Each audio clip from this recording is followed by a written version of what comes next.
Have you ever dreamed of speaking English without thinking? Have you imagined yourself talking in English, but the words just come out like magic?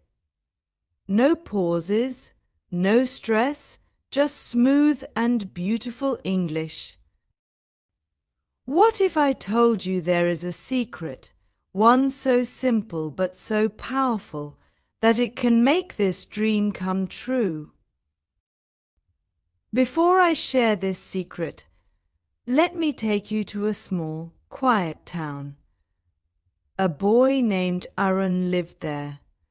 He wasn't rich, he wasn't a genius, but he had one big dream: he wanted to speak English. Why? Because he believed English could open doors to the world. He saw people on TV talking confidently in English, and he thought, will I ever be like them? One day, something magical happened. His uncle came to visit from a big city. His uncle was like a superstar in the family, charming, confident, and fluent in English.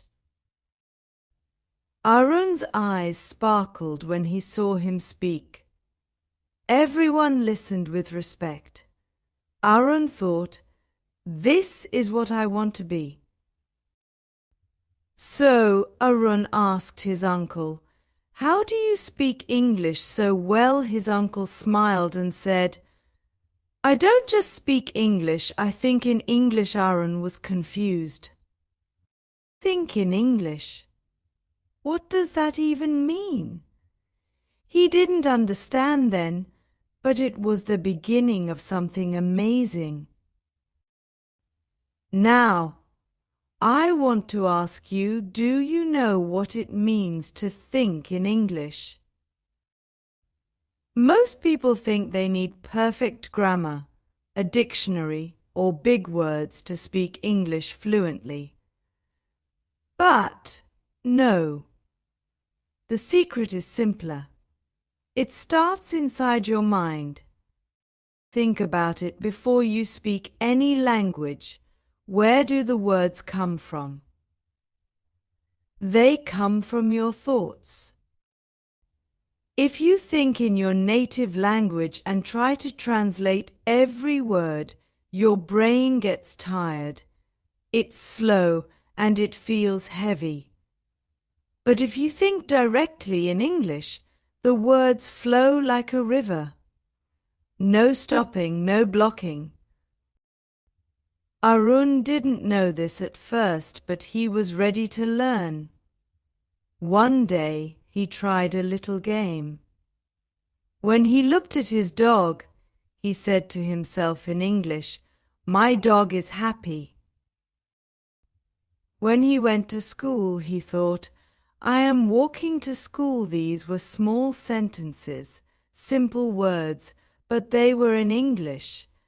And slowly, something incredible happened. Do you want to know what it was? His mind started to switch. The voice in his head wasn't speaking in his native language anymore. It was speaking in English. Aaron felt like he had a secret superpower. He didn't need to translate words. English became his friend, not a stranger. And here's the exciting part: you can do this too. Imagine waking up in the morning. Instead of saying in your mind, what should I eat today in your language, you say, what will I have for breakfast in English? When you see the sun, think, it's a sunny day. When you're walking, think, I'm walking to the park. These small thoughts are the seeds of big change. But let me tell you, Aaron's journey wasn't always easy. There were days he felt shy. When he tried speaking, people laughed at his mistake.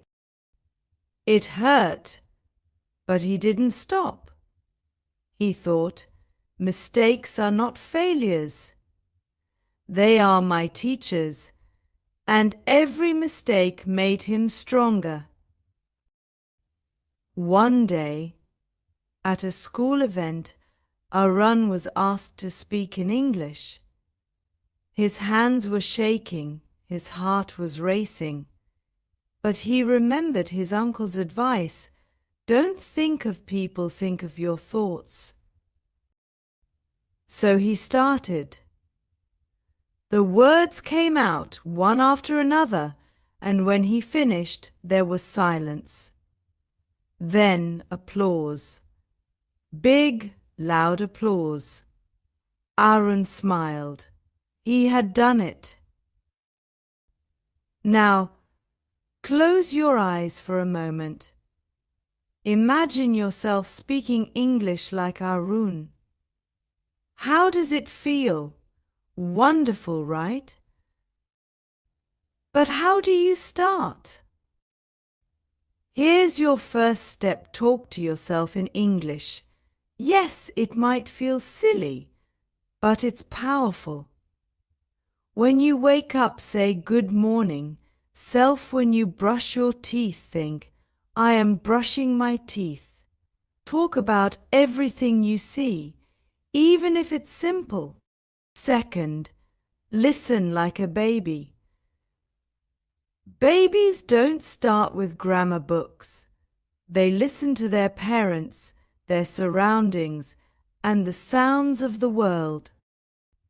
Listen to English songs, watch English movies, or follow English YouTube channels. Don't worry about understanding every word. Just let your ears soak in the language. Third, be fearless.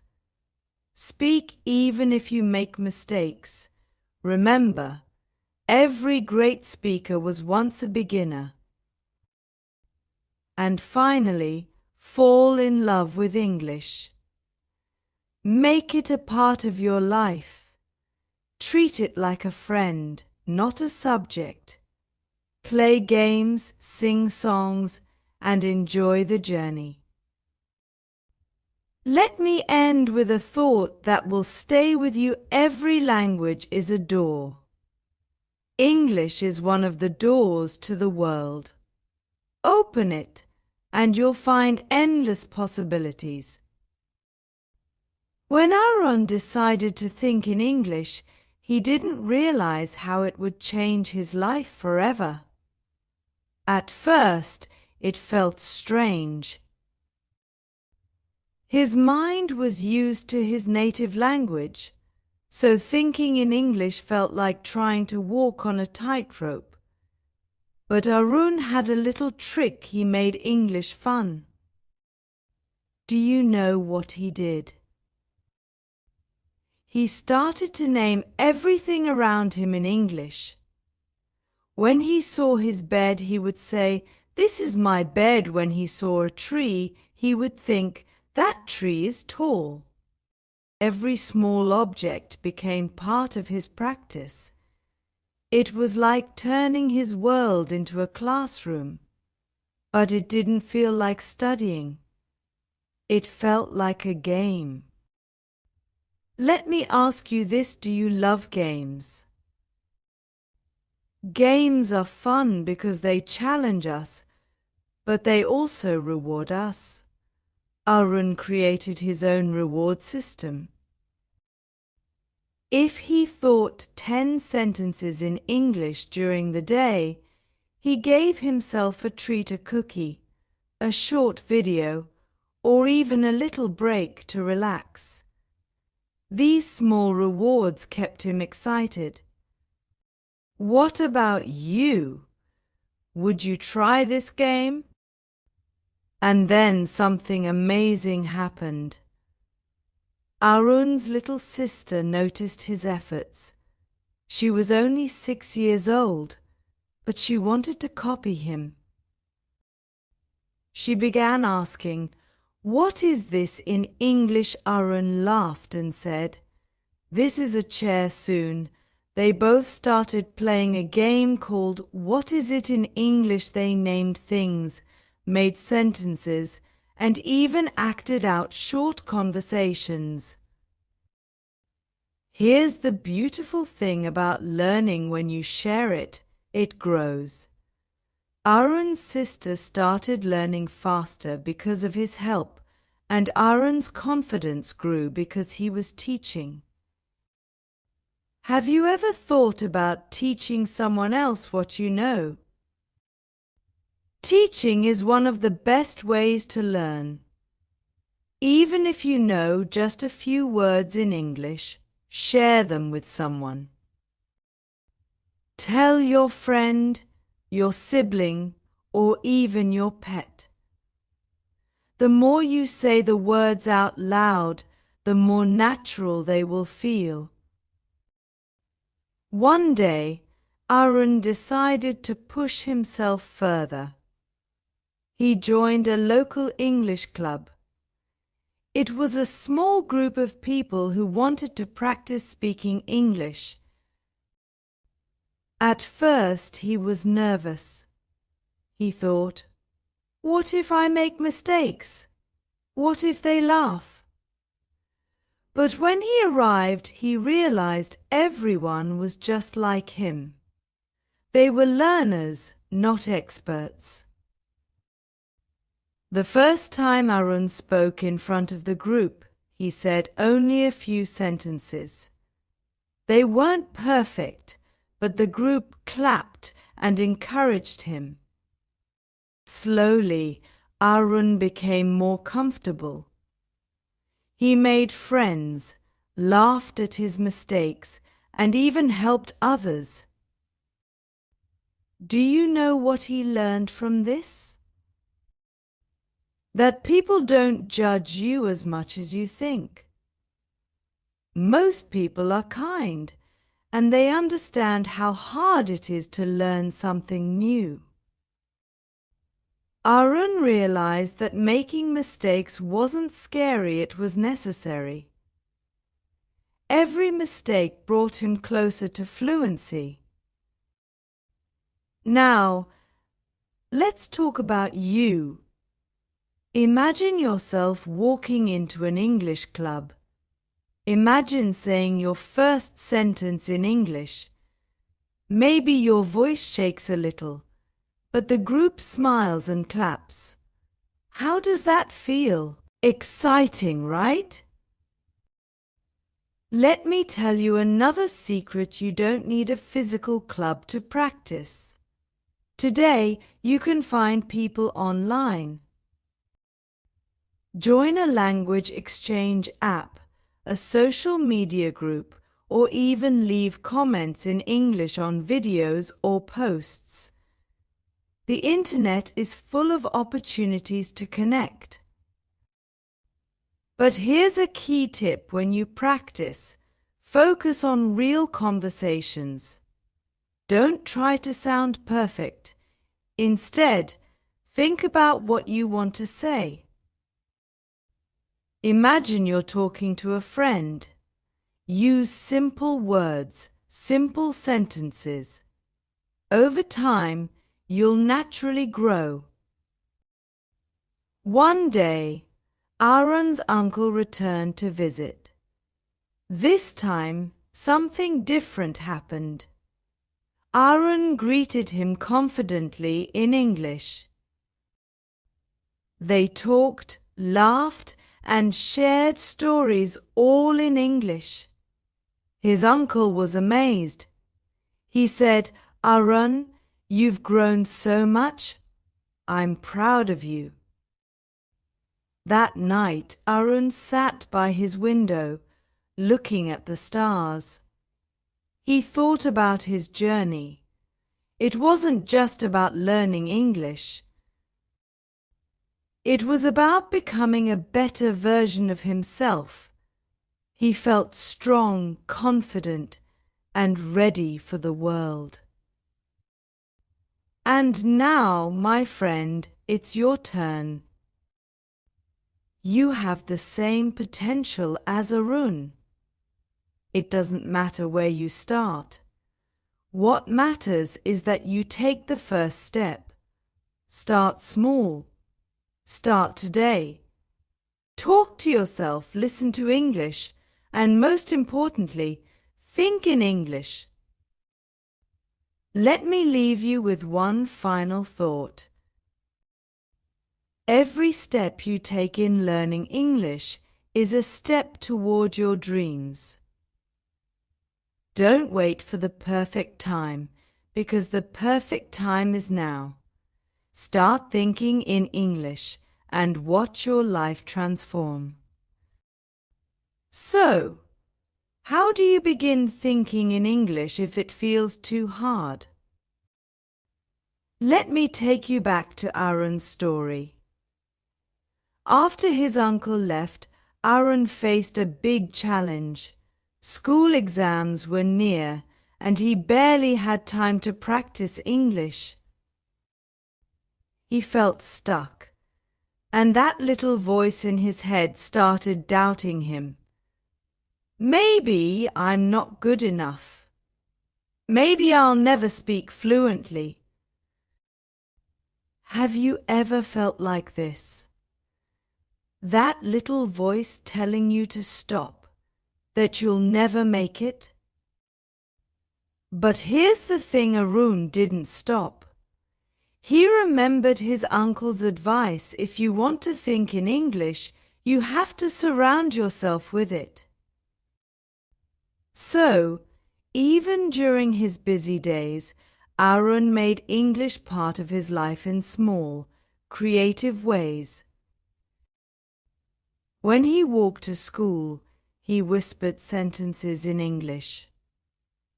Instead of thinking, "The weather is nice," in his language, he thought, "It's a beautiful day." When he wrote notes for himself, he wrote them in English. These were small changes, but they were powerful. Let me tell you a little secret. The brain is like a sponge. It absorbs whatever you give it. If you fill your day with even tiny bits of English, your brain will start to get used to it. It's not about studying harder, it's about living with the language. Now, here's an exciting exercise for you. Are you ready? Think about your favorite hobby. Maybe you love cooking, playing a sport, or even drawing. Now, start connecting English to that hobby.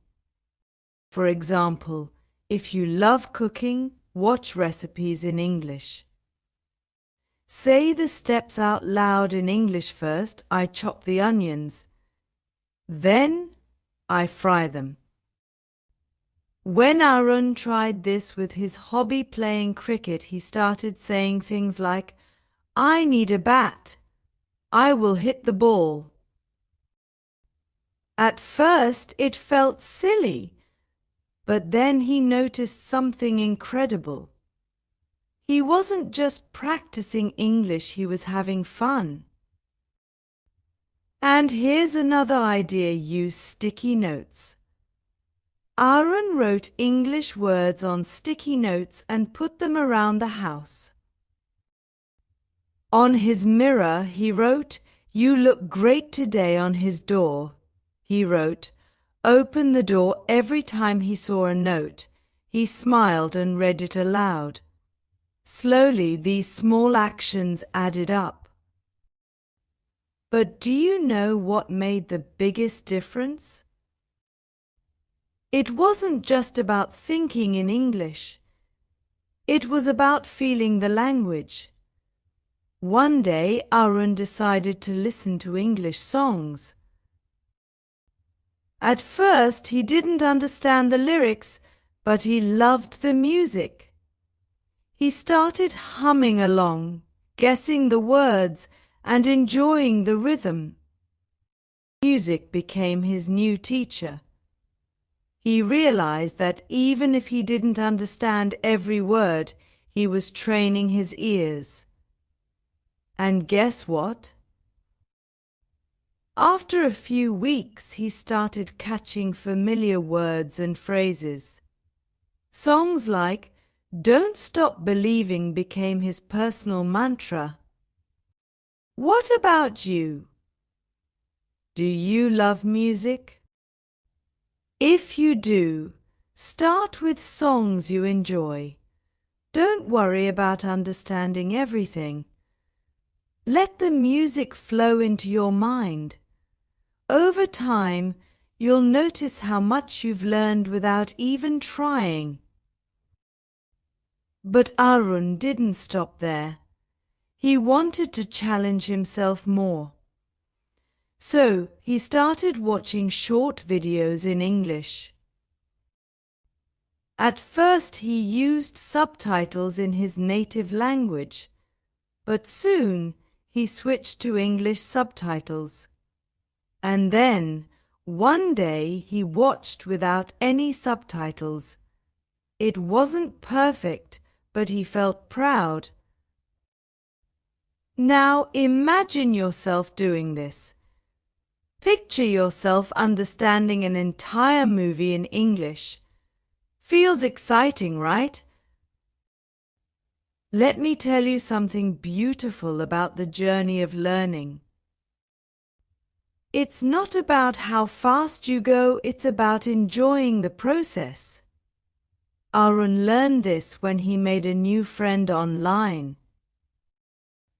Her name was Maria, and she was from Spain.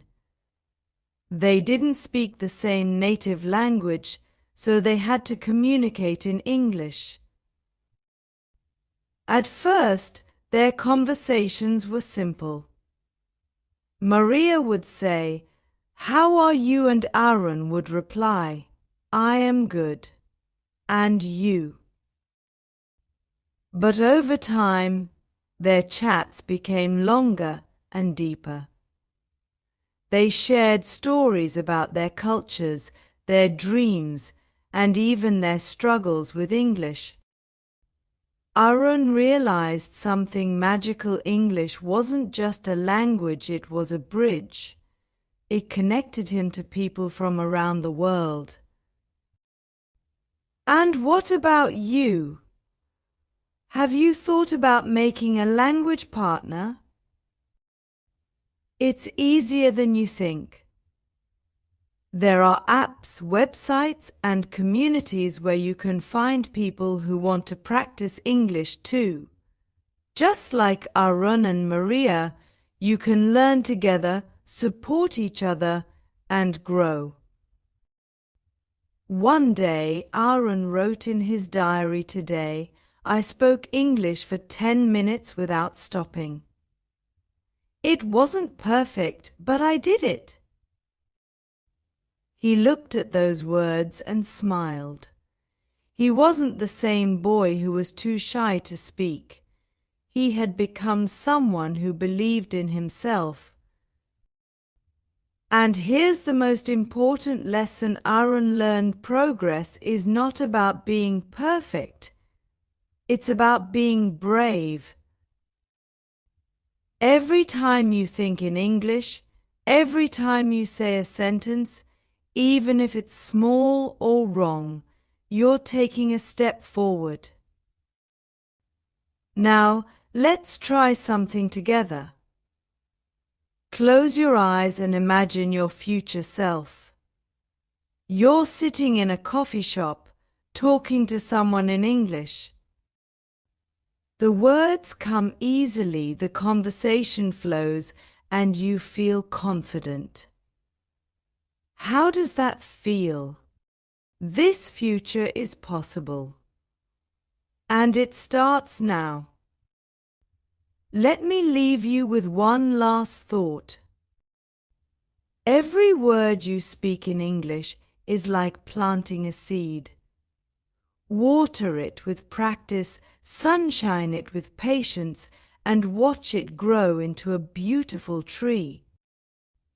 If this inspired you, like this video, subscribe, and share it with someone who dreams of speaking English too. Together, Let's grow this beautiful tree of language and connection.